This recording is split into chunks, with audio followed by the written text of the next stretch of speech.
तो सचिन जी, सबसे पहले आपके पास आना चाहूंगा, बताइए क्या है आज की आपकी रिकमेंडेशन। बैलेंस शीट पहला रिकमेंडेशन यहाँ पर डाबर में बाइंग का रहेगा। स्टॉक अपना एक राउंडिंग बॉटम फॉर्मेशंस कंप्लीट करता हुआ नजर आ रहा है और मुझे लग रहा है कमिंग डेज में एक अच्छा ट्रैक्शन, अच्छा मोमेंटम डाबर के अंदर देखने को मिल सकता है। सो करंट मार्केट प्राइस से बाइंग की सलाह रहेगी। डाउन साइड में स्टॉप लॉस 508 का होगा। अप साइड जो पोटेंशियल नजर आ रहा है वो मुझे नजर आ रहा है 555 टू 560, जो कि टारगेट्स हो सकते हैं कमिंग डेज के लिए डाबर में। मेरा अच्छा। दूसरा स्टॉक्स पीएसयू बैंक से रहेगा। जैसे कि हम अभी बात कर रहे थे पीएसयू सेक्टर्स की, पीएसयू बैंक्स में कुछ पीएसयू स्पेस में कुछ स्पेसिफिक स्टॉक्स की। सो चार्ट्स रीड करते टाइम पे एक स्टॉक नजर में आया जिसका नाम है यूनियन बैंक ऑफ इंडिया, और यहाँ पर करीब 2.5% के आसपास का आज के ट्रेडिंग सेशंस में गेन दिख रहा है। बट डेली चार्ट्स पर अगर देखें तो कुछ बुलिश रिवर्सल फॉर्मेशंस बनते हुए नजर आ रहे हैं। हालांकि मैं थोड़ा सा अर्ली यहाँ पर प्रिडिक्ट कर रहा हूँ, अर्ली कैच कर रहा हूँ स्टॉक को, बिकॉज ब्रेकआउट्स अभी काफी दूर है। बट मुझे लगता है कि एक पोटेंशियल मोमेंटम यहाँ पर जो है वो कमिंग डेज में कंटिन्यू होता हुआ नजर आ सकता है। सो यूनियन बैंक ऑफ इंडिया में बाइंग की सलाह रहेगी करेंट मार्केट प्राइस से। और डाउन साइड में जो स्टॉप लॉस रहेगा, थोड़ा सा डिप बन रहा है बिकॉज मैं अर्ली प्रिडिक्ट कर रहा हूँ इसलिए। और डाउन साइड में जो स्टॉप लॉस रहेगा 115 है। अप साइड पोटेंशियल मुझे लग रहा है करीब 138 टू 145। तो ये दो टारगेट्स के लिए जो है यूनियन बैंक ऑफ इंडिया में बाइंग किया जा सकता है। चलिए, तो ये है राय आती हुई सचिन की तरफ से। लक्ष्मीकांत जी, आपके पास आएंगे पावर प्ले सेगमेंट के लिए, आपकी पसंद क्या है? जी, जो सबसे पहली पसंद थी वो हमने आते ही डिस्कस की है, जिसका नाम है ग्रेन्यूल्स इंडिया लिमिटेड। और मुझे अभी भी लगता है कि उसमें अपसाइड के मूवमेंट बने रह सकते हैं आने वाले समय में। अवली चार्ट्स पे ये स्टॉक ऑलरेडी राउंडिंग बॉटम का एक ग्रेट ब्रेकआउट दे चुका है। और जो इसकी जो क्लोजिंग हुई थी वो हल्की सी थोड़ी सी चिंताजनक है। बट मुझे लगता है कि एक बार उसके ऊपर स्टॉक सस्टेन करेगा तो अच्छे खासे अपसाइड के मोमेंटम हमें आने वाले समय में दिखाई देंगे। तो एक्सपेक्टेड टारगेट जो दिखाई दे रहे हैं वो 635 के दिखाई दे रहे हैं। और अभी भी ये स्टॉक अपने पुराने स्विंग लो के ऊपर रिटेन करके रखा हुआ है। इसके जो अभी भी जो लेवल्स करंट लेवल्स हैं, और अभी भी ये स्टॉक अपने की मूविंग एवरेज के ऊपर सस्टेन कर रहा है, तो हम ब्रेकआउट का एक्सपेक्टेशन कर सकते हैं। और स्टॉप लॉस हमें यहाँ पर मेंटेन रखना है 585 का। दूसरा जो रिकमेंडेशन है हमारी तरफ से है वो है एमजीएल, महानगर गैस लिमिटेड। यहाँ पर भी हमें एक कंसोलिडेशन ब्रेकआउट देखने को मिला है with the formation of bullish belt hold candlestick pattern. और यहाँ पर भी यहाँ इस स्टॉक ने अपने 50 डे ईएमए को रिक्लेम किया है। तो मुझे लगता है कि अगर ये अपने लोअर प्रीवियस स्विंग लो को अगर के ऊपर सस्टेन रहता है तो यहाँ से हमें अच्छे खासे अपसाइड के मोमेंटम हम देख सकते हैं एमजीएल में। जो एक्सपेक्टेड टारगेट आ रहे हैं वो आ रहे हैं 1415 के। और हमें निचले स्तर पर स्टॉप लॉस मेंटेन रखना है 1290 का। चलिए, बढ़ते हैं आगे और दो स्टॉक्स की और चर्चा कर लेते हैं। पहला जरा लेकर आइए भारत डायनामिक्स। आज लगभग 2.5%, 2.5% की लगभग तेज़ी हमें देखने को मिल रही है। पिछले 5 ट्रेडिंग सेशन में जिस तरह का दबाव था उसको आज भारत डायनामिक्स में कहीं ना कहीं एक पॉजिटिव मोमेंटम में लाया है। इसके साथ ही ग्रीव्स कॉटन ज़रा ले आइए। पिछले दिनों जिस तरह की तेज़ी थी उसके बाद आज फिर एक मोमेंटम गेन होता हुआ नज़र आया।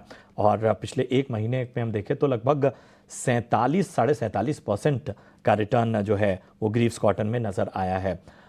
तो सचिन बताइए, ग्रीव्स कॉटन और भारत डायनेमिक्स कैसे लग रहे हैं आपको?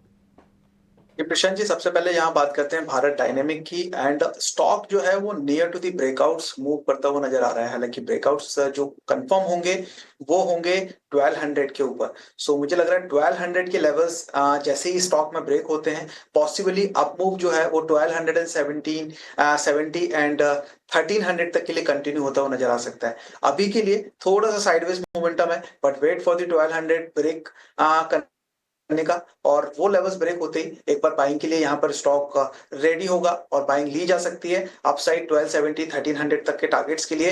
डाउन साइड्स में जो सपोर्ट्स बने हुए हैं स्टॉक के, वो बने हुए हैं नियर अराउंड 1120 और 1100 के आसपास में। सो फिर केस 1200 के ऊपर अगर कोई बाय इनिशिएट करता भी है, आई वुड सजेस्ट कि एक बार स्टॉप लॉस जरूर 1120 का मेंटेन कीजिएगा और उसके बाद में अपवर्ड मोमेंटम्स के लिए वेट किया जा सकता है। इसके बाद हम बात करते हैं दूसरे स्टॉक की, जो कि है ग्रीव्स कॉटन।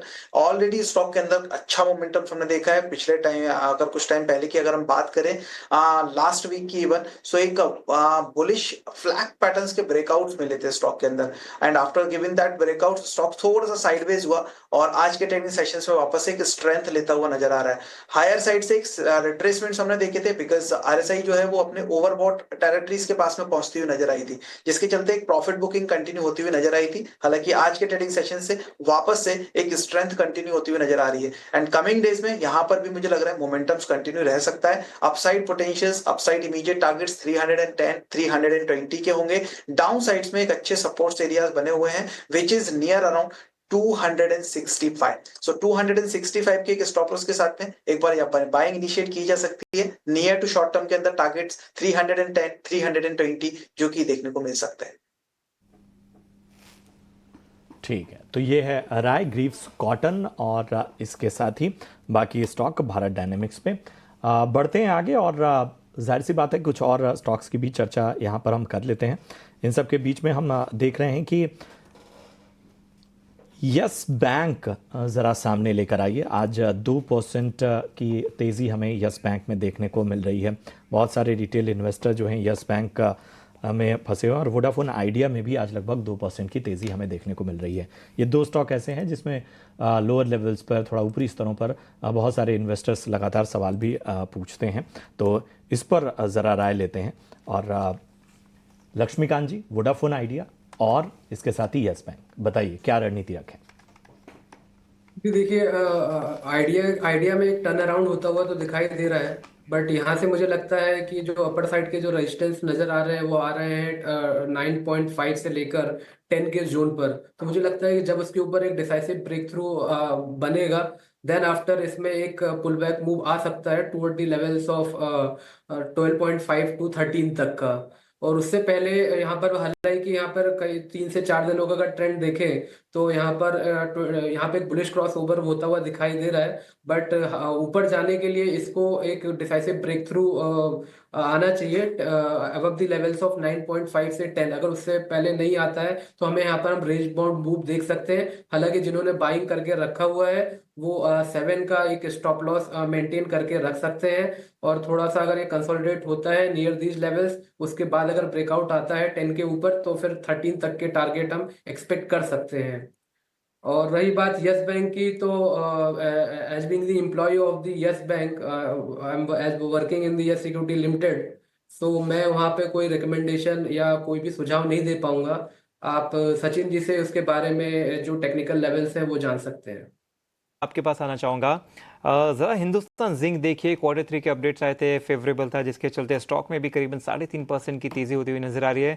पिछले 4 सेशन में भी देखे तो इसमें लगभग 8-9% का अपमूव दे चुका है। इसके पहले देखे तो स्टॉक कंटिन्यूस गिर रहा था, तो अब जो 4 सेशन से थोड़ी सी खरीदारी आ रही है, क्या इसे रिवर्सल के साइंस देख सकते हैं और यहाँ पे अपॉर्चुनिटी दिख सकती है खरीदने की? देखिए, वीकली चार्ट्स पे यहाँ पर एक हैमर काइंड ऑफ फॉर्मेशन बनता हुआ दिख रहा है, बट अभी भी जो अपसाइड के हर्डल है वो रिमेन इंटेक्ट है हिंदुस्तान जिंक्स में। मुझे लगता है कि जब तक ये 500 के ऊपर एक क्लोजिंग नहीं देता है तब तक एक रेंज बाउंड बूम बना रहेगा। शॉर्ट टर्म प्ले किया जा सकता है यहाँ से फॉर द टारगेट ऑफ 495 से लेकर 500 तक, और जो सपोर्ट यहाँ पर बनता हुआ दिखाई दे रहा है वो दिखाई दे रहा है 454 से लेकर 450 के जोन का। तो जब तक इसके ऊपर सस्टेन करता है तब तक हम एक पुल बैक का एक्सपेक्टेशन रख सकते हैं toward the levels of 500। But एक मुझे लगता है कि एक वीकली क्लोज 500 के ऊपर आएगा तब इसमें हम हायर साइड के मोमेंटम आने वाले समय में देख सकते हैं। अदरवाइज ये थोड़ा सा अभी रेंज बाउंड ही मूव आने वाले समय में शो करेगा।